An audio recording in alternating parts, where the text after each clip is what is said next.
वो non Muslims हो, salute करना चाहिए आप सल्लल्लाहु अलैहि वसल्लम को। आपने डिफाइन किया है औरत को, आपने बताया है कि ये बेटी रहमत है, अल्लाह की रहमत है। और जब बेटी बड़ी होती है, जवान हो जाती है, और जब उसकी शादी होती है तो वो अपने हस्बैंड के ईमान को मुकम्मिल करती है। यानी अगर कोई नौजवान बंदा शादी नहीं किया अपने जिंदगी में, वो बैचलर ही है, शादी नहीं किया उसने, और किसी लड़की से शादी करता है, तो वो लड़की की बरकत से उसका ईमान पूरा हो जाता है, दीन मुकम्मल हो जाता है उसका। तो वो शादी करके अपने हस्बैंड के दीन को मुकम्मल कर रही है। कितना बड़ा कंट्रीब्यूशन है। जितनी लड़कियां माजी में हजारों साल पहले से आज तक जितनी लड़कियां शादी की है, मुनव्वर जमा का सलूट उन तमाम औरतों को। आपने करोड़ों औरतें, करोड़ों मर्द हजरात के दीन को मुकम्मल किया है माशाअल्लाह। और जब आप कुछ साल बाद माँ बनती है, फिर अपने कदमों में जन्नत फैला देती है।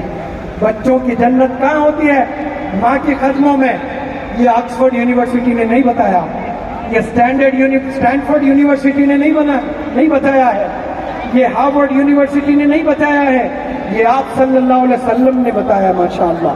कि बच्ची जब पैदा होती है तो रहमत बनकर आती है, शादी करती है तो उसके हस्बैंड के ईमान को मुकम्मल करती है, माँ बनती है तो माँ के कदमों में जन्नत होती है। जितनी औरतें हैं खड़े होकर के स्टैंडिंग ओवेशन आप सल्लल्लाहु अलैहि वसल्लम के लिए खड़े हो जाए ऑनर में। क्या मुकाम आपको अल्लाह ने, आप सल्लल्लाहु अलैहि वसल्लम ने दिया है माशाअल्लाह। गिरविदा हो जाए आप सल्लल्लाहु अलैहि वसल्लम। मार दिया जाता था औरतों को, लेकिन कैसा इंसाफ किया आप लोग के साथ में, तमाम औरतों के साथ आपका यही रवैया था माशाअल्लाह। और ये टीचिंग्स कैसे बेहतरीन टीचिंग्स, ये एजुकेशन के जरिए से आता है। एजुकेशन फकत मैथमेटिक्स को नहीं कहते हैं, साइंस को नहीं कहते हैं। एजुकेशन में एक चैप्टर होता है डिसिप्लिन, एजुकेशन में एक चैप्टर होता है सैक्रिफाइस, एजुकेशन में एक चैप्टर होता है पेशेंस, एजुकेशन में एक चैप्टर होता है जस्टिस। ये भी तो सीखना है हमने, लेकिन कहाँ हम सीख रहे हैं।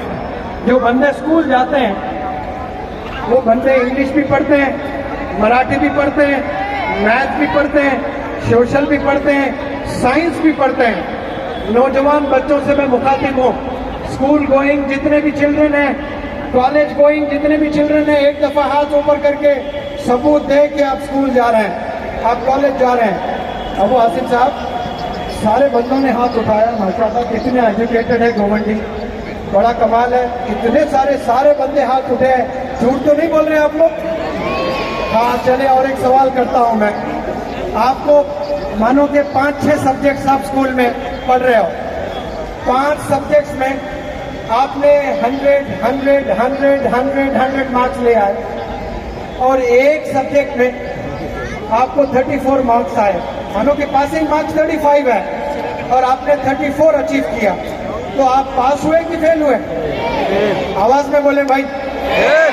मैं बोलते बोलते नहीं थक रहा है, आप एक दफा बोलने के लिए थक रहे हो।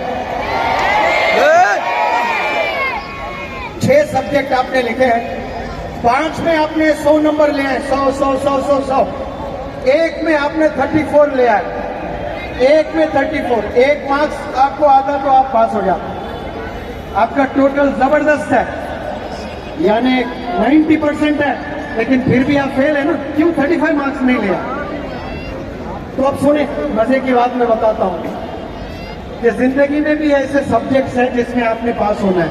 जैसे स्कूल के 6 सब्जेक्ट्स है ना, लाइफ के भी कुछ सब्जेक्ट्स हैं। जो पहला इम्तिहान किसी बंदे का इस हुए जमीन पर होता है ना, वो पहला सब्जेक्ट है बेटी या बेटा।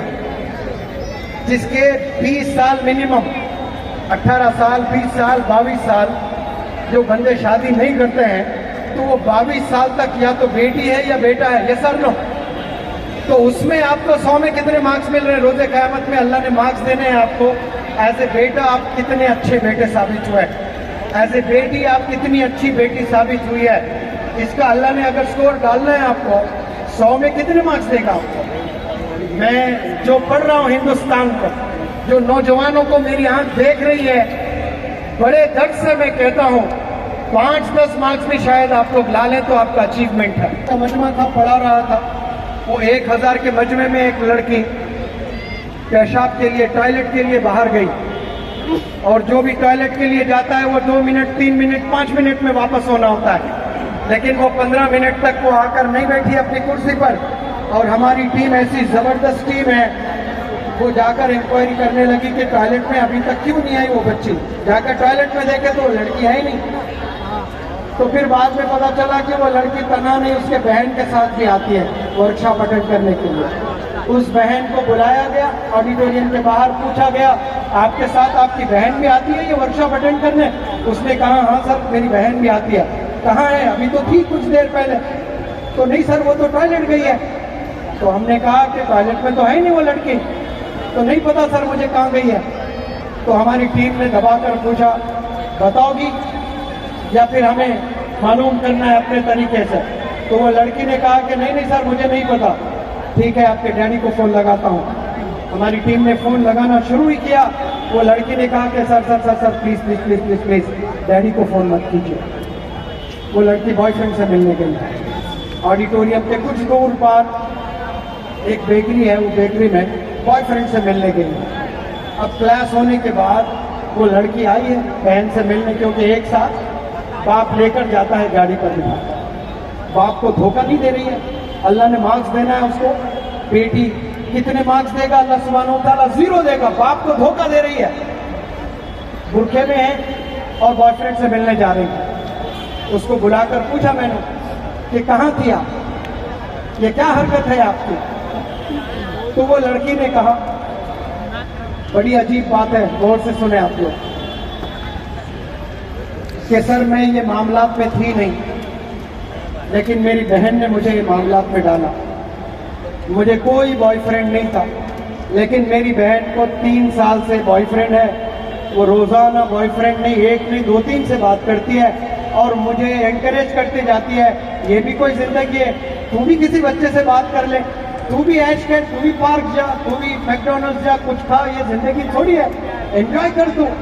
तो सर मैं कुछ दिनों से मैं एक लड़के से बात कर रही हूँ, कोई लड़के से मिलने गई है। यानी बड़ी बहन अपनी छोटी बहन को ये एनकरेज कर रही है कि तू जाकर बॉयफ्रेंड से मिल। वो इसलिए कर रही है ताकि उसकी चोरी पकड़े ना जाए। वो घर में अपने माँ बाप पूछे उसको, छोटी बेटी से, कि बड़ी बेटी क्या है माजरा, कुछ अलग अलग हरकतें कर रही है, तो छोटी बेटी डिफेंस में आए। तो आज ऐसे कितनी बहनें हैं जो छोटी बड़ी बहन को और बड़ी छोटी बहन को इंकरेज करती है कि जाओ आशिकी करो।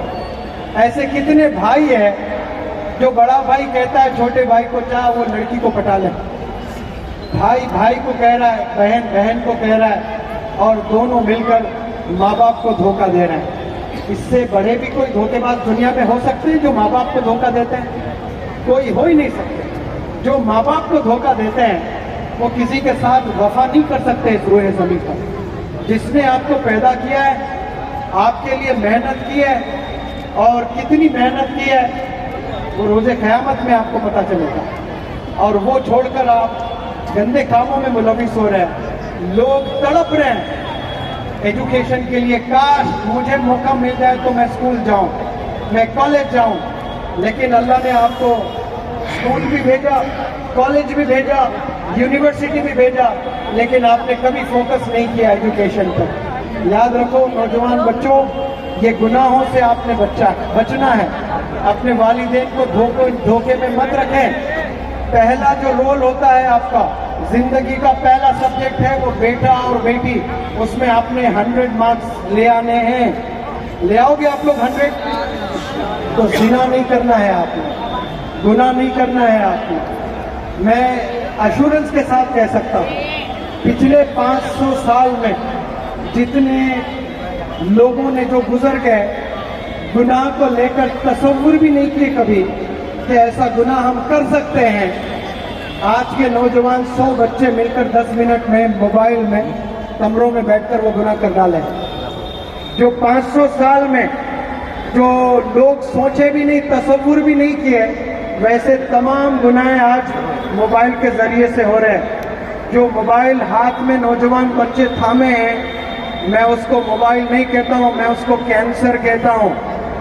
वालिदैन उनके हाथ में कैंसर की डिजीज को थामा है। ये लो बेटा अपने करियर को तबाह कर लें, ये लो बेटा आने वाली नस्लों को तबाह कर लें। और ये मोबाइल हाथों में थाम कर न जाने कितने नौजवान बच्चे आज डिस्ट्रैक्टेड हैं, पढ़ाई से दूर हैं। रिसर्च कहता है कि अगर कोई बंदा 3 घंटे से ज्यादा मोबाइल इस्तेमाल करता है, उसका स्क्रीन टाइम 3 घंटे है, तो फिर उसको बीमारी है, उस बीमारी का नाम है एडिक्शन।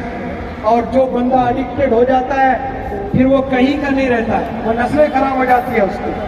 2 महीने पहले जो वर्कशॉप मेरा हैदराबाद में हुआ, एक 8th स्टैंडर्ड का बच्चा ट्रेनिंग लेने आया था कोई स्टेट से।